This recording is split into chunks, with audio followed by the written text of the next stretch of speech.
আসসালামু আলাইকুম, আমি মাসুম বিল্লাহ। সবাইকে শুভেচ্ছা জানাচ্ছি ওয়েব ডিজাইন সিরিজের আজকের পর্বে। গত কয়েকটি পর্ব জুড়ে আমরা শিখেছিলাম ওয়েব ডিজাইনের বেসিক কিছু বিষয়। আমরা কিভাবে ডিপ ক্লাস ব্যবহার করতে পারি, আমরা কিভাবে এইচটিএমএল এর বিভিন্ন ট্যাগগুলো নিয়ে কাজ করতে পারি। এছাড়াও আমরা সিএসএস এবং সিএসএস এর সাহায্যে কিছু ডিজাইন আমরা শিখেছিলাম। তো আজকে আমরা সে গত কয়েকটি পর্ব জুড়ে শেখা বিষয়গুলোর সাহায্যে একটি প্রজেক্ট করার চেষ্টা করব। তো আমরা যে প্রজেক্টটি করতে চাচ্ছি সেটি হচ্ছে আমাদের এরকম একটি সিভি। আমাদের এইচটিএমএল এর সাহায্যে এরকম সিভিকে কিভাবে ডিজাইন করতে পারি সেটি আমরা দেখব। তো চলুন আমরা শুরু করি। প্রথমে আমি চলে যাচ্ছি আমাদের নোটপ্যাড প্লাস প্লাসে। তো নোটপ্যাড প্লাস প্লাসে আগে থেকেই আমি একটি প্রজেক্ট রেডি করে রেখেছি, যেটাতে আমাদের একটা শুধু টাইটেল রয়েছে আর কিছুই নেই, এবং আমাদের সিএসএস ফাইলকে লিঙ্ক আপ করা আছে। আমাদের এই যে আমাদের ব্ল্যাঙ্ক প্রজেক্ট, এবং আমাদের এখানে সিএসএস ফাইলকে লিঙ্ক আপ করা আছে। তো সর্বপ্রথম আমাদের যেটা করতে হবে, আমরা এখানে যদি খেয়াল করি আমাদের এই প্রজেক্টটির ক্ষেত্রে এখানে আমাদের পুরো বডির ভিতরে একটা ব্যাকগ্রাউন্ড রয়েছে, এবং তার পাশে আমাদের একটি মাঝামাঝি বরাবরে আমাদের সিবিটি থাকবে। এবং সেখানে আমাদের প্রথম এরিয়ার মধ্যে যদি আমরা খেয়াল করি, আমাদের একটা ব্যাকগ্রাউন্ড রয়েছে এবং দুইটি আমাদের এরিয়া রয়েছে। একটা হচ্ছে আমাদের প্রোফাইল ইমেজের জন্য, আর একখানে আমার নাম এবং আমার বায়ো বা কন্ট্যাক্টের জন্য আমাদের এখানে কিছু ইনফরমেশন রয়েছে। সহজ কথা, আমাদের কিছু ইনফরমেশন রয়েছে। লেফটটা হবে আমাদের প্রোফাইল ইমেজ, রাইটে কিছু ইনফরমেশন। তো আমরা তাহলে কাজটি শুরু করি আমাদের। তো আমাদের প্রথমে কি করব, হেডার নামে আমি একটা ডিপ নিয়ে নিলাম। এর ভিতরে আমি যদি খেয়াল করি, তো আমাদের পুরো আমাদের পুরো এরিয়াতে মাঝামাঝি পর্যায়ে রয়েছে। তো এটার জন্য আমি কমন একটা ডিপ নেব, যেটা সবসময় আমাদের সেন্টার বরাবরে থাকবে। তো সেটার জন্য আমি কন্টেইনার নামে একটি ডিপ নিয়ে নিলাম। আর কন্টেইনার ডিপের আমাদের যে নির্দিষ্ট হাইট ওয়েট থাকবে, তো কন্টেইনারের হবে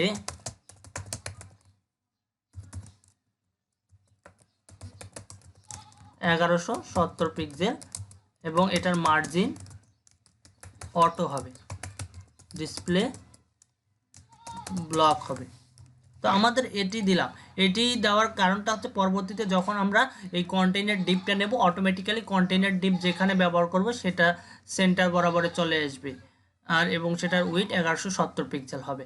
তো এরপরে আমরা কাজ শুরু করি। এরপরে আমাদের দুইটি এরিয়া হবে। আমাদের হচ্ছে এখানে যদি আমরা খেয়াল করি, এখানে আমাদের এই হেডার এরিয়ার একটা ব্যাকগ্রাউন্ড রয়েছে। সেই ব্যাকগ্রাউন্ডটি আমরা নিয়ে আসতে চাইলে আমাদের প্রথমে এখানে একটা ডিপ নিতে হবে, যেই ডিপের ভিতরে আমরা ব্যাকগ্রাউন্ড দেবো। তো আমি এইচবিজি দিলাম, এইচবিজি নামে একটা ডিপ তৈরি নিলাম। সেই ডিপের ভিতরে আমাদের দুইটি অংশ, একটা হবে লেফট আর একটা হবে আমাদের রাইট। লেফটে আমাদের কি কি থাকবে, আমাদের লেফটে থাকবে প্রোফাইল ইমেজ। তো প্রোফাইল ইমেজ নেওয়ার জন্য আইএমজি নামে আমি একটা ক্লাস নিলাম। এখানে আমি একটা ইমেজ যুক্ত করব। তো আমি আগে থেকে এখানে একটা ইমেজ নিয়ে এসেছি। তো ইমেজটি আমরা যদি দেখি, তো আমাদের এরকম একটি ইমেজ ডাউনলোড করে রেখেছি, আমি সেটি এখন এখানে ব্যবহার করব।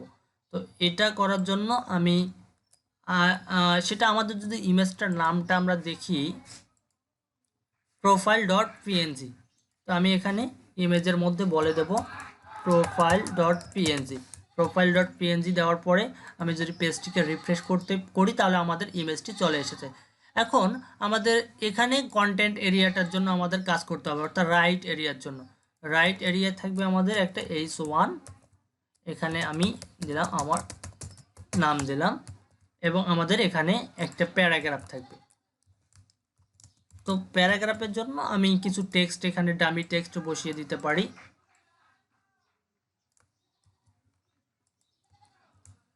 নিলাম। আমি আরও একটা প্যারাগ্রাফ যদি নিতে চাই, এখানে আর একটা প্যারাগ্রাফ আমরা ব্যবহার করতে পারি, এবং এখানে আমি টেক্সটগুলো বসিয়ে দিলাম। এখন যদি আমি পেজটিকে রিফ্রেশ করি, তাহলে আমাদের এরকম দেখাচ্ছে। কিন্তু আমরা এরকম চাচ্ছি না, আমরা চাচ্ছি লেফটে আমাদের ইমেজ, রাইটে আমাদের হচ্ছে কন্টেন্ট থাকবে। তো সেটার জন্য আমাদের আরও কিছু সিএসএস এখন কাজ করতে হবে। তো সিএসএস এসে আমাদের প্রত্যেকটা এলিমেন্টের জন্য আমাদের ডিফল্ট কিছু মার্জিন প্যাডিং নেই, সেটাকে আমরা 0 করে দেব, মার্জিন 0, এবং প্যাডিং আমরা 0 করে দেব। এবং বডিতে আমরা একটা ব্যাকগ্রাউন্ড দেব।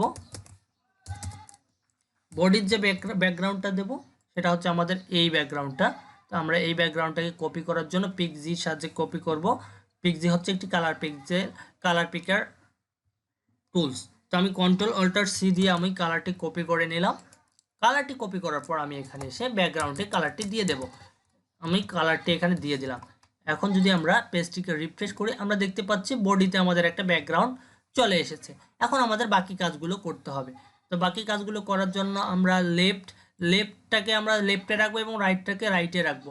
তো আমরা যেটা করব এখানে লেফট ডিপ ক্লাসকে নিলাম, লেফট ক্লাসকে বলবো এটার উইডথ হবে 20% এবং এটার প্লট হবে, এটা হচ্ছে আমাদের লেফটে থাকবে। তারপরে হবে আমাদের রাইটের উইডথ হবে আমাদের 75% এবং মার্জিন আমরা কি করব লেফট, আমরা মার্জিন লেফটে দেব 5%, আমাদের এখানে 75% হবে এবং এটাকে আমরা বলবো প্লট রাইট। তো আমরা যদি এখন এখানে এসে পেজটিকে রিফ্রেশ করি তাহলে আমরা দেখতে পাচ্ছি লেফটে এবং রাইটে এটা ঠিকঠাকভাবে কাজ করছে। তো আমাদের এটার একটা ব্যাকগ্রাউন্ড দেওয়া দরকার। তো আমরা এই ব্যাকগ্রাউন্ডটি আমাদের হেডার এরিয়ার ভিতর দেব। আমরা এটাকে ব্যাকগ্রাউন্ড নেওয়ার জন্য যেটা করব আমাদের এইচবিজি যেটা আছে এইচবিজির ভিতরে আমরা যদি এখানে একটা ব্যাকগ্রাউন্ড দেই, ব্যাকগ্রাউন্ড আমরা এখানে দিলাম, দিলে কিন্তু আমাদের কাজ করবে না। কেন কাজ করবে না? কারণ আমরা যখন কোথাও প্লট ব্যবহার করি তখন সেটাতে কোনো ব্যাকগ্রাউন্ড কাজ করে না। তো ব্যাকগ্রাউন্ড পাওয়ার জন্য আমরা যেটা করব আমাদের ডিসপ্লেকে আমরা ব্লক করে দেব। ডিসপ্লে ব্লক করলে আমাদের এখন দেখব আমাদের ডিসপ্লে ব্লক এবং ওভারফ্লো হিডেন করব। ডিসপ্লে ব্লক এবং ওভারফ্লো হিডেন করার পরে আমি যদি এখানে এসে রিফ্রেশ করি এখন দেখতে পারবো আমাদের ব্যাকগ্রাউন্ডটি ঠিকঠাকভাবে চলে এসেছে। এখন আমাদের বাকি কাজগুলো এখানে করতে হবে।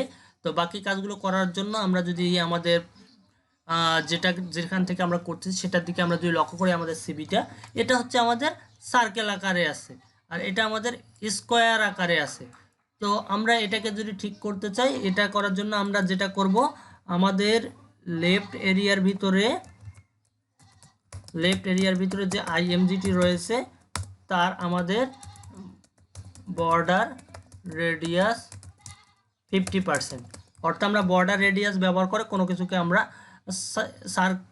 আমরা সার্কেল করতে পারি। তো আমাদের বর্ডার রেডিয়াস দেওয়ার ফলে এটা আমাদের গোল হয়েছে এবং আমরা বলতে পারি এই ইমেজের উইডথ হবে 100%। ইমেজের উইডথ 100% দেওয়ার ফলে এটা 100% হলো। আমরা চাইলে আমাদের মূল এরিয়ার আমরা একটা প্যাডিং ব্যবহার করতে পারি। তো আমাদের এইচবিজি যেখানে রয়েছে সেটাকে আমরা একটা প্যাডিং ব্যবহার করতে পারি। প্যাডিং দিলাম 20 পিক্সেল। তো 20 পিক্সেল প্যাডিং দেওয়ার ফলে আমরা দেখি কি হয়। 20 পিক্সেল প্যাডিং দেওয়ার ফলে আমাদের এটা চারদিক দিয়ে 20 পিক্সেল একটা জায়গা নিল। তো আমরা প্যাডিংটা আরও একটু বাড়িয়ে দিতে পারি। আমরা 15 পিক্সেল নিলাম, নেওয়ার পরে এখানে যদি রিফ্রেশ করি তাহলে আমাদের এটা দেখতে পাচ্ছি ঠিকঠাকভাবে আমাদের কাজ করছে। এখন বাকি কাজগুলো আমাদের এখানে করতে হবে। তো বাকি কাজ করার জন্য আমরা চাইলে এটার একটা বর্ডার দিতে পারি। তো বর্ডার দেওয়ার জন্য আমি ইমেজের এখানে এসে লিখব border 5 pixel solid. Border 5 pixel solid যদি আমি দেই এখানে আমরা দেখতে পাচ্ছি আমাদের একটা বর্ডার চলে এসেছে কালো কালারের। আমি যদি কালারে একটু অন্য কালারের দিতে চাই তো এখানে আমাদের কালার বলে দিতে হবে। আমি কোন কালারের বর্ডার চাচ্ছি, আমি সাদা কালারের একটা বর্ডার চাচ্ছি, সেটাকে আমি যদি এখান থেকে করি তাহলে আমাদের সাদা কালারের একটি বর্ডার চলে আসছে। তো এখন আমাদের এই জিনিসগুলোকে একটু আমাদের স্টাইল করতে হবে। তো আমি পুরো বডিতে একটা নির্দিষ্ট ফন্ট ব্যবহার করব। এই জন্য আমি এখানে আলাদা করে কোথাও ফন্ট না দিয়ে পুরো বডির ভিতরে আমি বলে দিলাম যে ফন্ট ফ্যামিলি ল্যাটো।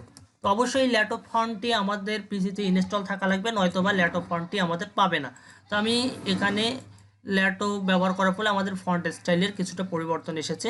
আমি এখন এটার কালারগুলোর পরিবর্তন করব। তো আমরা পুরো সবগুলোর কালারই যেহেতু সাদা রাখতেছি এই জন্য আমি প্যারেন্ট ডিপ, অর্থাৎ আমাদের প্যারেন্ট ডিপ কোনটা, রাইট হচ্ছে প্যারেন্ট ডিপ, তার আন্ডারে আমাদের H1 এবং P রয়েছে।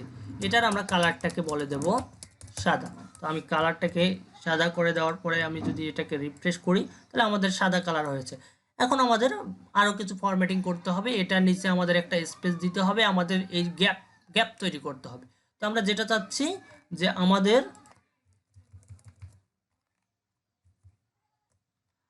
যে রাইট ডিপটি রয়েছে তার ভিতরে যে H1 রয়েছে এটাকে আমরা বলবো মার্জিন বটম।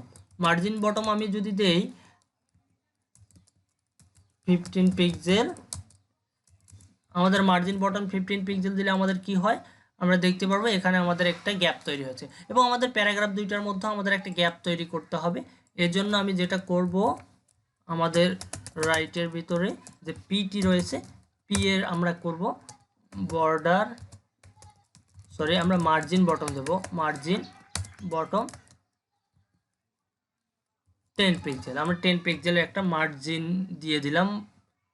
তো আমরা দেখতে পাচ্ছি আমাদের এটা অনেকটা আমাদের হয়েছে। এখন আমরা চাইলে এটা ফন্ট সাইজ বাড়াতে পারি, অথবা আমাদের এখানে অ্যালাইনমেন্টটা আমরা ঠিক করে দিতে পারি।